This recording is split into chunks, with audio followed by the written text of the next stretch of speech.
swear to God, I'm gonna kill this thing and my neighbor because I have tried recording this a few times, and then there's a neighbor pounding on the wall with it. Sounds like a sledgehammer, and then this thing suddenly decided to just crap out on me like 5 minutes in. So I'm not happy about that, but I'm gonna try to catch up.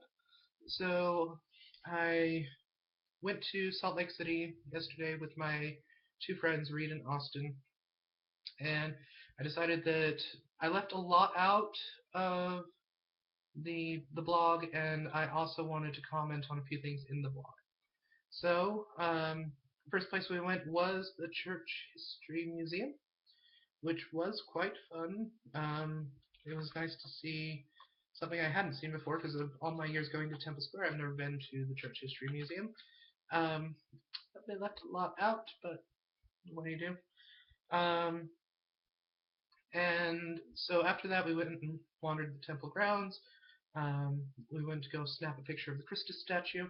I thought I took one, but it either didn't save or I didn't actually take one.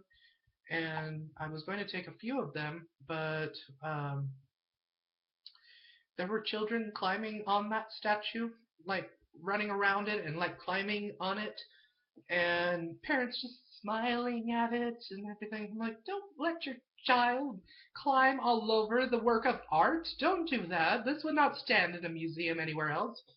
Um, so I couldn't get a decent picture of that.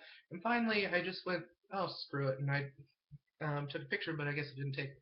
Um, and we went to the Joseph Smith Memorial Building right after that, and that was quite a fun experience to wander around the building trying to find how to get in because it's closed on Sundays to the public except for church services. So you go to the one side and it tells you go to the southeast door, and along the way to the southeast door, there's like four other doors. So you just keep hoping that you're going to get the one, and it ends up being the southeast one, the last one you would try. And then we went right in there, and that missionary came right to us. Wanted to make sure we weren't tourists there for, just whatever. Um, my friend Reed was quite impressed with how the building looked. It's quite a beautiful, the style is Empire style, which is the Second Empire style of French decor, and it's really elaborate. It's like Baroque on, steroids. Um, Loved it, and went up to the chapel, and the chapel's really beautifully decorated. I felt cheated because the chapels in my youth were not well decorated. In fact, they weren't decorated at all. The whitewashed rooms, maybe wainscoting up on the walls, maybe. No decorations, no like crosses, because Mormons don't like crosses. No pictures of Jesus, no anything. It's just white all around you.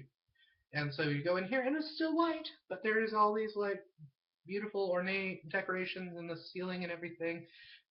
Um, Felt like I should have had that as a child. But what do you do? And the service itself, I was really reluctant to go to because of my history with the LDS Church. And I still have a lot of emotional baggage over that, and I don't think I'll ever actually be over it. It really messed my head up quite a bit when I left because I realized that I felt like I had been systematically lied to for years by the highest levels of the church trickling down. I also felt like I had been spiritually abused by the church, and a lot of that comes from them guilting me all the time, saying that I was wicked for being gay or wicked for, um, natural sexual expressions like masturbation or even having sexual desire at all because mine was directed at men. So there was that. There was also the constant, you're just not good enough, while at the same time stroking your ego, saying you're the chosen generation and things like that.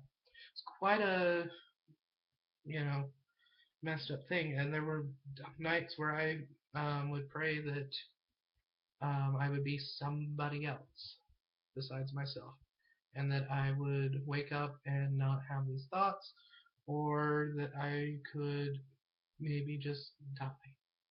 Um, I didn't have thoughts of suicide, but I did have thoughts that death might actually make things easier. So, um, again, I wasn't suicidal. I didn't plan anything. I didn't want to necessarily die, but the the thought that death would be a release was pretty strong. There were other things that were contributing to that at the time, things in my home life that don't relate to this blog, so I'm not going to talk about them. But um, yeah, and I always felt very hollow in LDS church services as a child and as a young adult, um, and I never felt like it connected, and I wanted it to connect, and I tried. I forced it. I went to church every Sunday when my family didn't, and I read the scriptures, and I did everything I was supposed to, and it just wouldn't work, and I felt like there was a defect with me. So, lots of baggage going in, and then I hear the first hymn, which is not one I've ever heard before. It was got it here.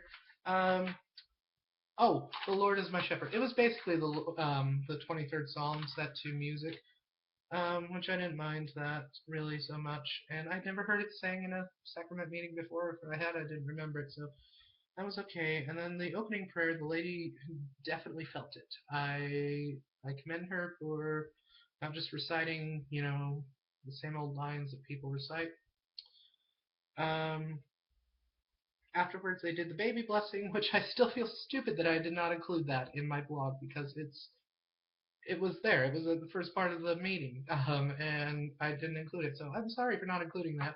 I'll talk about that now. So they brought the baby up. For those of you who aren't Mormon, this it's pretty much what it sounds like: a group of men, only men, because men only hold the priesthood in the Mormon Church. So they gathered around and they put their hand on the shoulder of the person standing next to them. They form a circle, and one of them says a blessing over the baby. Usually it's the child's father, unless he's not a priesthood holder, and then it's some other guy. Um, and so the child's father said the blessing, and it was um, an interesting blessing, not like some I've heard before. He mentioned how the child had clearly made the right choices in the pre-existence to lead him to this wonderful righteous family of good stock and all that, which I thought was kind of self-congratulatory. Um, he mentioned Heavenly Mother and did like this whole monologue about her and how much she missed him and everything. And which is funny because she's not generally mentioned in Mormon services, and she's not supposed to be prayed to. And she wasn't prayed to per se, but she was mentioned. Um, Mormons believe that there is a Heavenly Mother that accompanies Heavenly Father, and that she is the literal spiritual mother of all mankind. So that's out there now. Um, and the hymn that they sing for the sacrament was one that I also had not heard, but sounded like every other Mormon hymn I've heard. Because they all sound the same. There are a few that don't, but for the most part, if you heard 5, 6 of them back to back, they would all blend together as one song. The Mormon Tabernacle Choir does beautiful renditions of these songs, and they have different arrangements, and it's very lively and passionate. But for some reason, the additions that they give for people to read out of the hymnals in sacrament meeting are boring as hell. And they need to fix that because that's they can do better, and I don't know why they don't do better, but it's almost as if they, take the Motab stuff, dumb it down, and go, well, that'll do. Um, I would like to see better music and still keeping it traditional within a Mormon hymnal. So there's that little little bit. The bearing of the testimonies was interesting. I'll go into a couple more of those. So there was the this poor man. I felt really bad for him. From the way he was talking, I couldn't tell if he had just recently lost his wife or if he was about to lose her.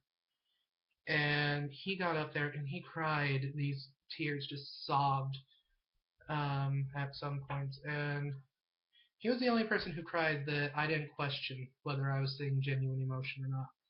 I It was very sad to see him up there. Um, yeah, that was sad for me. There was the lady who brought her daughter up there. Oh dear God. Um, Her daughter got stage fright, and then she goes, I guess this was a ploy to get me up here, which I don't buy. Um, I'm certain that that mother planned this whole thing. Because a child does not have a testimony, and I maintain that, as I said in the blog. Um, Child can't have a testimony; they don't understand what that means. So then the mother started her, testimony thing, and something that really bothers me about LDS testimony meetings is when people cry on cue. And it's one thing to be overcome with genuine emotion, and I believe it happens to some people, but I also believe that a majority of the people who get up there and cry, which is like every other person usually, um, I don't think it's genuine. I think it is something that they do to show how much they're affected by the spirit or whatever. And um, I'm not alone in this. Every ex-Mormon I know thinks this, and a huge number of Mormons I know, including family members who are in the church and go to these meetings and see them crying. It's an act. A lot of that, you're not fooling anyone. Most people know this is an act. Stop it. um, Again, genuine emotion, real crying, fine. But this crying on cue thing, that's always kind of bothered me, as has the child testimony thing.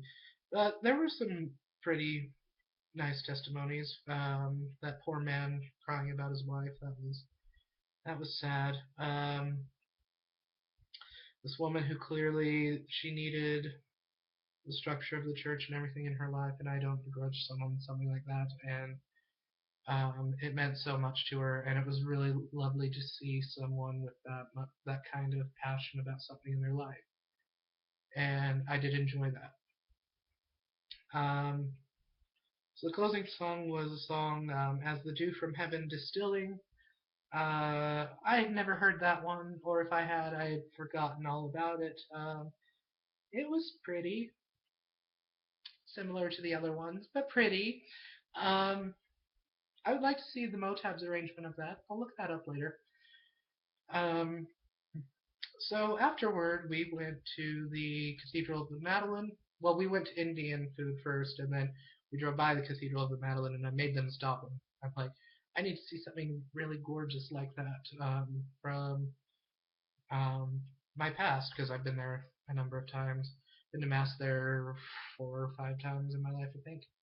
So, and it's funny because my friend Reed, who hasn't been to a lot of Christian services, I mean, he grew up Christian, but he's not Christian anymore, and he's been to the low church Protestant meetings and all that, and saw the Mormon service and all that. And he kind of said that he thought all church services were sort of the same, and all churches were kind of the same. And then I took him inside the cathedral, and he did this, like he could not believe how strikingly beautiful it was.